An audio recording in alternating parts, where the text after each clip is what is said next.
Allez, place au dernier épisode à présent de votre feuilleton sur le don d'organes. Ce soir, nous donnons la parole à ceux qui ont vécu une transplantation au plus près. Bernard, 77 ans, vit avec une greffe de cœur depuis 15 ans. Béatrice, quant à elle, a vu son père donner un de ses organes au moment de sa mort. Clément Pravaz, Julien Bosque.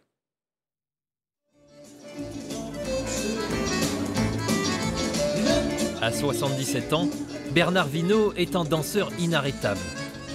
En le voyant enchaîner les passes, on serait loin de se douter qu'il a subi une greffe du cœur en 2010.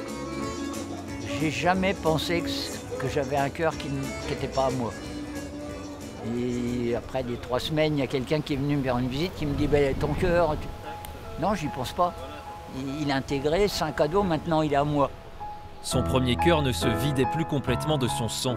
Par conséquent, son corps était mal oxygéné et son état physique se dégradait petit à petit. Juste avant la greffe, j'étais handicapé, je traversais difficilement la rue. Quand j'arrivais dans le trottoir d'en face, sur le trottoir d'en face, c'était galère, en ce sens qu'il fallait toujours demander à quelqu'un « peux-tu faire ça pour moi, peux-tu m'aider, On n'est plus autonome, quoi. Donc c'est pour ça que quand s'est posé le problème de la greffe, j'ai dit je ne m'accepte plus tel que je suis, même si je décède dans l'opération, c'est pas un problème.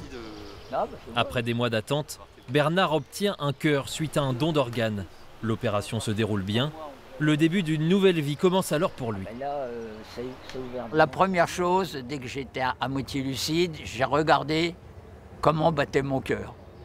Ça a été le « ah oui, il bat, il est régulier », c'est bon, j'étais rassuré.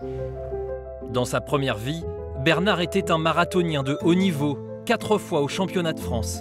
Une fois greffé, il reprend sa passion en participant aux Jeux mondiaux des transplantés. Moment difficile difficile entre guillemets, quand j'ai accroché mon dossard, j'ai dit ça fait 25 ans que t'as pas fait ça. Ma course, elle était faite, j'ai été spectateur de ma course. Bon, je fais deuxième, mais de toute façon, le premier était trop fort. Il ramène tout de même une médaille d'or lors de sa participation en Finlande et 3 médailles d'or en Italie. Toutes les personnes qui font les Jeux, quand ils franchissent la ligne d'arrivée, le geste, c'est mot d'honneur. Ça, c'est un peu grâce à lui. C'est surtout grâce à lui. Il n'y aurait pas eu de donneur, je ne serais pas là. Si je n'avais pas bénéficié d'un donneur, je serais mort depuis 15 ans. Et je ne suis pas le seul. Actuellement, il y a des gens, ça ne se sait pas, c'est pareil, mais il y a des gens qui meurent en attente d'une greffe parce qu'ils n'ont pas l'organe qu'on peut leur greffer. C'est dommage. Si Bernard a pu bénéficier d'une greffe, c'est parce qu'à l'autre bout de la chaîne du don, il y a eu un donneur. Comme le père de Béatrice Gauthier, décédé en 2018. Il était très tôt motivé à donner ses organes. Il en avait parlé autour de lui, il avait surtout fait sa carte et il en avait parlé à ma maman et ma maman, elle n'était pas du tout prête à ça. Elle était beaucoup peut-être plus réservée, elle en parlait beaucoup moins facilement que mon papa. En 3 mois, la vie de Béatrice bascule. Elle perd son beau-père, sa mère et 5 semaines plus tard, son père Daniel meurt du jour au lendemain d'un AVC à 82 ans. C'est dans ce contexte extrêmement difficile qu'on lui pose la question du don d'organes. Le ciel m'était tombé sur la tête quand on m'a annoncé l'état de papa. Autant là, la réponse, pour moi, elle a été simple. C'était pas finalement ma réponse à moi, c'était sa réponse à lui.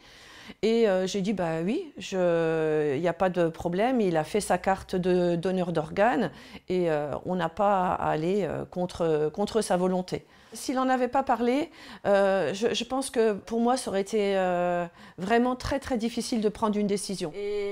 Son père est donc pris en charge pour un don d'organes, une étape particulière dans le deuil, mais dont Béatrice reste reconnaissante.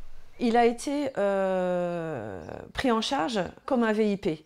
Vraiment, il a été coucouné. On a pu être près de lui jour et nuit, alors que normalement, dans ce service-là, c'est 2 visites par jour. Daniel n'a finalement pas été en mort cérébrale. Ses organes n'ont pas pu être prélevés, mais il a tout de même pu donner ses cornets pour soigner 2 receveurs.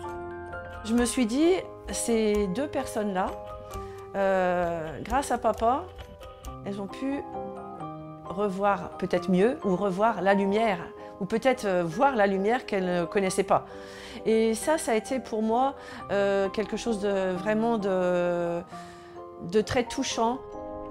Le fait de déclencher une démarche de don, de prélever un organe ou un tissu, de sauver une vie, tout cela ne tient qu'à une chose, en parler de son vivant. Cette année encore, près de 1000 personnes décéderont, faute d'avoir bénéficié d'un don d'organes. Alors vous, derrière votre écran, que vous soyez pour ou contre, parlez-en.